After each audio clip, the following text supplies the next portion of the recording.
Professor, bom, dessa escalação toda aí que o Uribe mostrou, né? Enfim, né?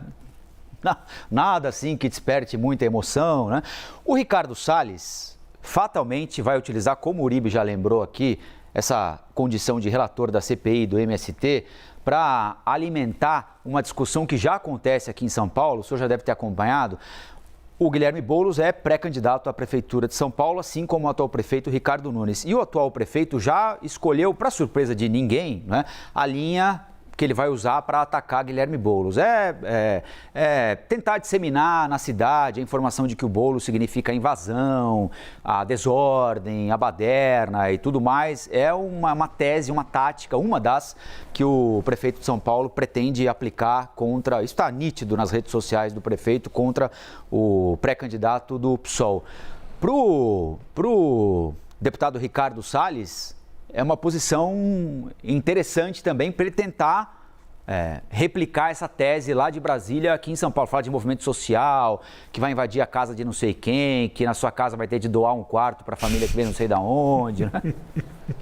É verdade, né? Agora, o Uribe tem toda a razão. A primeira que vai chamar atenção é das apostas esportivas, frente ao que nós estamos vendo, né? Evidentemente que eu acompanho o futebol desde os anos 60, eu sabia as pessoas falavam na época, tal jogador foi comprado, tal foi comprado, para apostas que eram assim primárias, frente a esse esquema fantástico que existe hoje. Até jogadores de futebol na ativa, vimos um deles ontem, fazendo propaganda de uma nova casa esportiva. Não significa, vale lembrar, que esse jogador tem alguma relação de ilicitude com essa casa de apostas e que a casa de apostas faça ilicitude. A questão é o apostador. Vamos deixar tudo transparente para que não ocorra nenhuma dúvida na minha fala. Mas é uma questão que vai cada vez ficar maior, né? E conforme você vai descendo para séries B, C e para campeonatos regionais, a situação vai ficando cada vez mais grave da compra de resultados. Bem, eu acho que inicialmente é isso, mas a posteriori, são 90 dias mais 90, né? São 180 dias que funciona uma CPI, que é possível funcionar, vai ser a questão do MST e 8 de janeiro. Agora, o feitiço pode virar contra o feiticeiro. Então, claro, e aí tem razão também o Uribe, que o Ricardo Salles vai usar aquilo, e você também bem destacou, Colombo, vai usar como relatora, fazer a pré-campanha dele, né? E aproveitar para demonizar o MST e ligar a Guilherme Boulos. Isso é inevitável. Porém, contudo, todavia, pode ser que apareça lá convocado o delegado Alexandre Saraiva. Aí vai ser engraçadíssimo. E por que engraçadíssimo para quem nos acompanha? O delegado da Polícia Federal, que ficou 10 anos na Amazônia Legal, que defendeu uma tese de doutorado na Universidade Federal do Amazonas, um dos maiores especialistas na Polícia Federal sobre o meio ambiente, sobre a Amazônia em particular, foi o responsável, junto com a sua equipe, pela maior apreensão clandestina de extração de madeira da história do Brasil. Desde a época do pau-brasil, quando os piratas franceses chegavam ao litoral.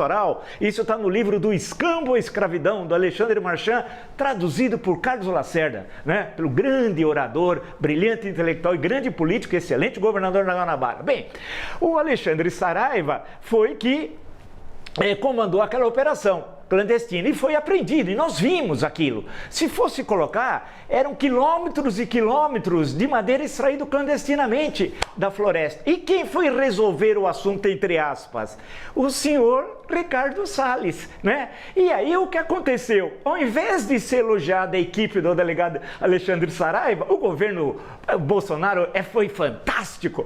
Ele foi punido por cumprir a lei e defender o meio ambiente. Foi punido por aqueles que cometeram crimes contra o meio ambiente e foi transferido por um lugar que tem muita floresta, que é Volta Redonda. Então, a questão que se coloca, se ele for convocado, eu tenho certeza que vai ser convocado, ele vai chegar por relator e dizer, espera um pouquinho, o que o senhor está me dizendo sobre o MST, né, não é verdade. E alguém pode perguntar, né, certamente o fará, sobre a ação absolutamente ilícita do então ministro do Meio Ambiente. E tem outros fatos, eu estou me referindo a maior apreensão de extração de madeira clandestina da história do Brasil.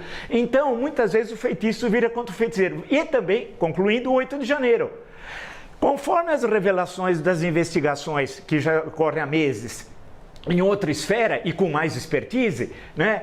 O que vai ocorrer no interior do Congresso Nacional é que essas investigações vão transcender e vão chegar ao interior da CPMI, que aí é uma comissão parlamentar mista de inquérito, do 8 de janeiro. E vai mostrar os golpistas e a vinculação desses golpistas, como sempre dissemos, e agora não há dúvida, né? Nenhum fanático pode dizer que há dúvida, com o então presidente da República, seus principais assessores, né? E que inclusive preparavam impor uma ditadura no Brasil. Então o que pode ocorrer é o feitiço virar contra o feiticeiro. E eu não sou pitonisa. Lembra-se que ontem que eu falei que a questão não era política contra Deltan, era uma questão jurídica, e foi 7-0. Né? O que vai acontecer vai ser isso, pode registrar, né? Com certeza, que isso vai ocorrer. Por quê? Porque está evidente os crimes, tanto no caso do meio ambiente, citado na questão do MST, que aí também, por fim, desculpe a extensão, o MST vai, e aí é verdade, ele faz uma série de ações violando a legislação. Claro, a propriedade privada é intocável, está na Constituição, logo aqui no início da Constituição, tem a questão da propriedade privada. Ele não pode achar que ele determina qual é a terra produtiva e qual é a terra improdutiva. Também não, né? E vai, portanto, sofrer um desgaste. Mas politicamente, para a eleição municipal, o desgaste maior vai ser de Ricardo Salles.